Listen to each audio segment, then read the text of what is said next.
Good evening everyone. এখন সন্ধে হয়ে গেছে, পৌলমীকে খাবার খাওয়াবো। তো আমি এক এক দিন এক এক রকম পৌলমীকে খাবার খাওয়াই। তো আজকে কলা দিয়ে আর মুড়ি দিয়ে দেখো ম্যাশ করে নিয়েছি। মুড়ি গুঁড়ো আমি সব সময় ইউজ করি, পৌলমীর জন্য আলাদা মুড়ি গুঁড়ো করা থাকে। সেটা হচ্ছে যে নুন ছাড়া, ইউরিয়া ছাড়া। তো আমরা যে সাধারণত খাওয়ার মুড়ি সেই মুড়ি নয়, ওর জন্য আলাদা মুড়ি বেশি দাম দিয়ে নিয়ে আসা হয়। তোর পাপাই নিয়ে আসে, সেই গুঁড়ো করে রাখি। তো সেই মুড়ি গুঁড়ো দিয়ে কলা দিয়েছি, কাঁঠালি কলা চটকে এখন খাওয়াবো, মিষ্টি মিষ্টি হয়ে যায়।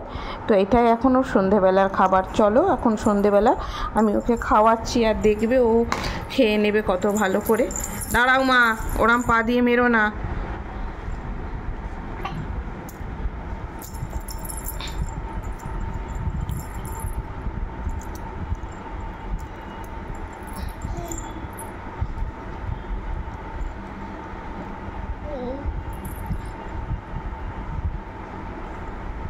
ও কিন্তু খেয়ে নেবে খাবারটা। তো চলো এখন খাইয়ে নিই, আর ভিডিওটা রাখছি, আবার পরে দেখা হবে।